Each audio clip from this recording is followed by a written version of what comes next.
नमस्कार दोस्तों, आपका बहुत बहुत स्वागत है मेरी आज की इस वीडियो में। तो आज लाए हैं आपके लिए जुपिटर, इंडिया का मोस्ट सेलिंग 125cc सेगमेंट का स्कूटर।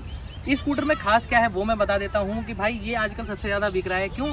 पहले क्या होता था कि भाई 125cc के जितने भी स्कूटर हुआ करते थे उनमें माइलेज का बहुत इशू हुआ करता था, क्योंकि जैसे एंटॉर्क वेंटॉर्क है, इसी की कंपनी के मतलब इसी का चचेरा भाई है, वो भाई माइलेज नहीं देता था। लेकिन ये वाला स्कूटर जो है माइलेज भी देता है, कंफर्ट भी देता है, इसीलिए ये सबसे ज़्यादा बिकता है। Top of the line variant है, इसके अंदर सब कुछ आता है जो आजकल इसके अंदर मतलब जो कहते हैं ना बिल्कुल लेटेस्ट वाला, वो वाला वेरिएंट है। तो भाई अगर मैं फ्रंट से स्टार्ट करूं तो इस गाड़ी के अंदर या इस स्कूटी के अंदर वो सारी चीज़ें मिलने वाली हैं आपको जो आजकल भाई लेटेस्ट वेरिएंट में मिलती हैं, जिसको लेने के बाद आपको कुछ भी बाहर से लगवाने की ज़रूरत नहीं पड़ती है।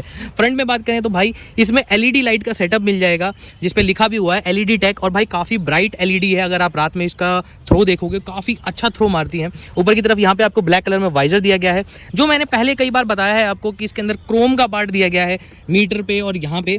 तो भाई वो ये व्हाइट कलर में इतना प्यारा लग रहा है, लेकिन अगर दूसरे कलर में देखा जाए तो ऐसा लगता है अलग से लगाया हुआ। व्हाइट कलर में काफ़ी प्यारा लगता है। जो इसके ORBM है, इस पे जो आप क्रोम देख रहे हो ये एसेसरीज का पार्ट है, स्कूटी के अंदर नहीं आता है। नीचे TVS की बैजिंग मिल जाती है और यहाँ पे ये स्कूटर ऑफ द ईयर रह चुका है 2022 का।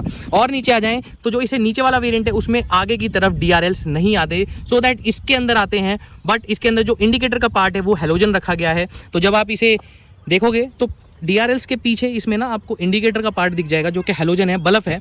और DRLs इसके काफ़ी प्रीमियम है। अगर मैं इसका स्विच ऑन करके दिखाऊं तो DRLs भाई जलते बहुत प्यारे हैं इसके, आप देख सकते हो। ठीक है, बहुत अच्छे मतलब लगते हैं दूर से देखने में प्रीमियम। और यही DRLs ना पीछे भी दिए गए हैं, लेकिन जो इससे नीचे वाला मॉडल है उसमें आगे नहीं दिए हैं और पीछे दिए गए हैं। दूसरी बात कर लें, ये आपका फाइबर में मिल जाएगा,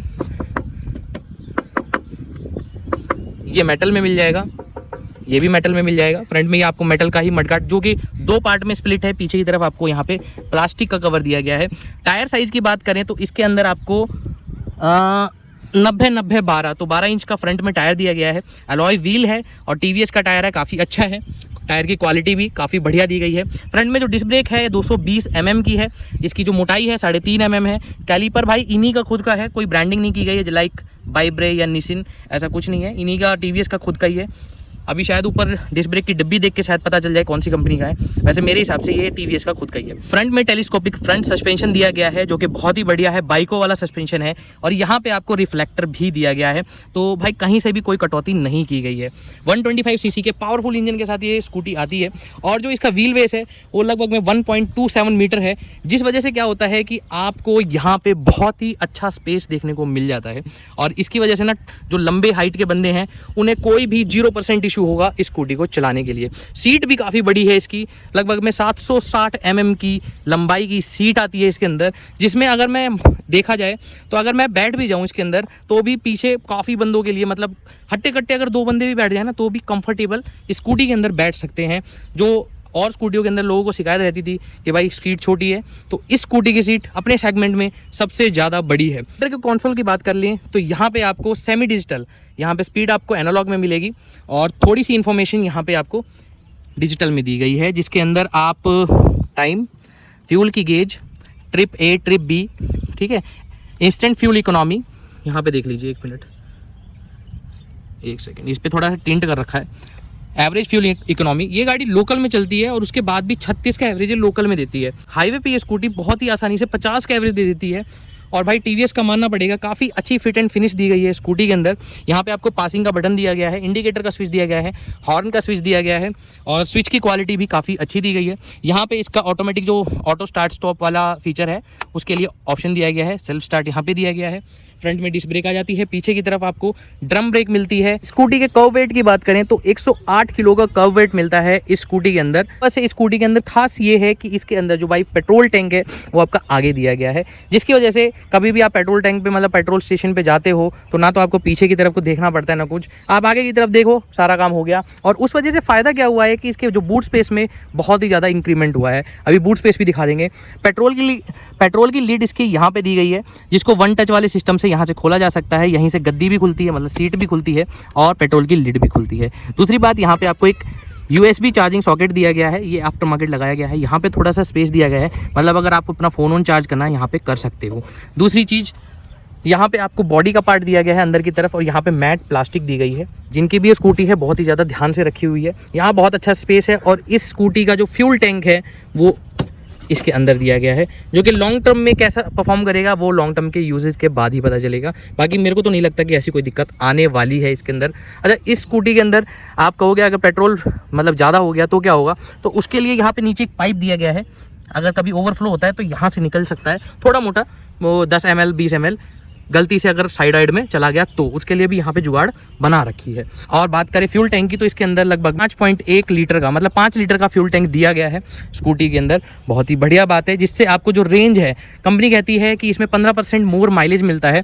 तो अगर आप 45 का भी माइलेज लगाओगे तो 45 225 किलोमीटर या 250 किलोमीटर तक की रेंज आपको ये स्कूटी वन टैंक में देती है। ठीक है, सीट इसकी मैंने बता दी काफ़ी चौड़ी दे रखी है। और इधर की तरफ आ जाए तो यहाँ पे आपको बॉडी का ही पार्ट दिया गया है, जिससे ये स्कूटी काफ़ी ज़्यादा स्टाइलिश बन जाती है। क्रोम का भर भर के इस्तेमाल किया गया है। ये स्कूटी थोड़ा सा चल चुकी है, तो यहाँ पे देखो पैर लगता है क्रोम के पास, तो क्रोम उखड़ रहा है ये। ठीक है, अगर इस पर लेमिनेशन हो जाए तो ज़्यादा बेटर है। मतलब जो कहते नहीं है लेमिनेशन कराते हैं ट्रांसपेरेंट वाली, वो करवा लो, क्योंकि जिसके भी पैर लगेंगे तो क्रोम यहाँ से उखड़ेगा। पैनल मेटल में दिया गया है, बहुत ही बढ़िया बात है। जुपिटर 125 की ब्रांडिंग दी गई है। साइलेंसर टिप इसकी यहाँ पे दी गई है। और पीछे से आ जाएं तो यहाँ पे कोई भी फ्यूल टैंक नहीं है, ये सिर्फ रिफ्लेक्टर का काम करता है, ये कोई इल्यूमिनेटेड नहीं है। बट एसेसरीज ऐसी भी आती हैं कि इसमें आप लगवा सकते हो। टीवीएस की ब्रांडिंग दी गई है। आपको एलईडी डीआरएल्स मिल जाएंगे, जिसके अंदर जो टेल लैम्प का बल्ब है वो हेलोजन है, इंडिकेटर इसके हेलोजन है। ठीक है, अच्छी बात है। नीचे की तरफ आपको रिफ्लेक्टर, नंबर प्लेट की हाउसिंग, और यहाँ पे मडगार्ड दिया गया है। और इधर की तरफ आ जाएं तो यहाँ पे आपको फुट पैक दी गई है। और फुट पैक की पोजिशनिंग देख लेते हैं, तो ये देखो, यहाँ से समझ पाओगे आप मेरा कहने का मतलब कि इस फुट पैक की जो पोजीशनिंग है वो काफ़ी मतलब बढ़िया दी गई है। ऐसा नहीं है जैसे कई स्कूटी में पहले आता था, एक्टिवा में अभी भी आता है कि उसका जो फुट पैक है थोड़ा सा बाहर की तरफ निकला रहता है, तो सही नहीं लगता। ये देखो बिल्कुल बॉडी के अंदर इंटीग्रेट है, बिल्कुल बढ़िया तरीके से। यहाँ पे किक दी गई है टीवीएस का 125 सीसी का इंजन, जो 6 किलोवाट की पावर, और इसके अंदर जो टॉर्क मिलता है 10.5 Nm का टॉर्क। पीछे की तरफ सिंगल सस्पेंशन जो कि एन टॉर्क में आता है, सेम आई क्यूब में आता है, 3 स्टेप एडजस्टेबल। तो इसकी जो हाइट है आप बढ़ा सकते हो, इसकी स्टिफनेस है वो भी बढ़ा सकते हो। पीछे की जो ब्रेक है 130 mm का ड्रम ब्रेक दिया गया है, और पीछे भी अलॉय व्हील दिया गया है। टायर साइज़ की बात करें, आगे और पीछे दोनों में सेम टायर है, तो ये बहुत ही बढ़िया बात लगी मुझे कि कोई अभी पलटी मार के लगा लो। 90-90-12 का ही टायर दिया गया है, अच्छी बात है। Side stand cut off sensor दिया गया है इस स्कूटी के अंदर, डबल स्टैंड भी मिल जाता है आपको। और जो मैं बता रहा था कि यहाँ पे आपका क्रोम का कलर उतरता है, पैर वैर लगते हैं तो जो भी ये स्कूटी ले रहा है यहाँ पे आप लेमिनेशन करा लो, लॉन्ग टर्म के लिए काफ़ी अच्छी दिखेगी, बढ़िया रहेगा। अब बात करते हैं बूट स्पेस की, तो बूट स्पेस इसके अंदर काफ़ी अच्छा मिल जाता है, जैसा कि आपको इलेक्ट्रिक स्कूटी के अंदर दिया जाता है। तो बूट स्पेस में यहाँ पे 580L और एक हेलमेट छपा हुआ है। इसे ये मत समझ लेना कि 58 लीटर का है, एक्चुअली में इसमें 33 लीटर का बूट स्पेस, 2 हेलमेट के लिए जगह, जो हेलमेट का ऊपर का एलोप होता है या अंडे का पैराबोला होता है उसके लिए यहाँ पे जगह दी गई है, ताकि ये अंदर घुस जाते हैं उसके। यहाँ पे थोड़े से डॉक्यूमेंट और टूल किट वगैरह। सीट इसकी काफ़ी बड़ी है और काफ़ी अच्छी है। अच्छा, OBD स्कैनर के इस बारे में बात करें तो यहाँ पे है इसका OBD स्कैनर, ये देखिए, ये OBD स्कैनर दिया गया है इसके अंदर। ठीक है, तो यहाँ से गाड़ी स्कैनिंग होती है, आपको भी पता है। BS6 के साथ EFI आती है इस स्कूटी के अंदर। प्राइसिंग के बारे में बता दूं तो 1,08,000 समथिंग में पड़ता है, जो अभी मई का प्राइस है वो मैं लगा दूंगा स्क्रीन के अंदर। और इसके अंदर जो सीट बड़ी है, दूसरी बात इसका व्हील बेस ज़्यादा है। इसका फ़ायदा बताता हूँ, 5'7" हाइट है मेरी, और मैं यहाँ पर बैठा, देखो आगे मेरे इतनी सीट फालतू है और मैं कंफर्टेबल बैठा हूँ, कोई इशू वाली बात नहीं है। और इतना नी रूम बच रहा है मेरे पास, पीछे इतना स्पेस बच रहा है, मतलब अगर 5'8" का भी बंदा होगा तो ज़्यादा इतना बैठ पाएगा, लेकिन इतना ज़्यादा स्पेस बन रहा है। और मैं इसे चला के लाया हूँ, लिटरली जो इसका सस्पेंशन है बहुत ही ज़्यादा कंफर्टेबल है। तो अगर आप देख रहे हो अपने लिए एक प्रीमियम स्कूटर, आपको भी पता है आज की डेट में अगर जुपिटर 110 का बेस वेरिएंट भी लेने जाओगे तो 86 समथिंग में है। और अगर थोड़े से पैसे ज़्यादा लगा के आपको ये जुपिटर 125 का टॉप एंड वेरिएंट मिल सकता है, जिसके अंदर भाई सारे फीचर्स हैं। अच्छा, ब्लूटूथ नहीं है, आगे अपडेट के अंदर कंपनी लाने की सोच भी रही है, लेकिन मैं आपको एक बात बता दूं कि आप कितने बंदे ऐसे होंगे जिन्होंने ब्लूटूथ वाली बाइक या स्कूटी ली होगी, और उनमें से कितने ही ऐसे होंगे जो इससे कनेक्ट करके चलाते होंगे। मैं कहूँगा उनका जो आंकड़ा है वो 2% भी नहीं है। तो ये गिमिक फीचर हैं, जब तक इनका प्रॉपर अपडेट ना आ जाए कि भाई आपने यहाँ पे बटन दबाया आपको नेविगेशन बड़ी स्क्रीन मिल गई, जस्ट लाइक ओला के अंदर, उसमें गिमिक नहीं है, क्योंकि उसके अंदर मेन स्क्रीन ही यही है।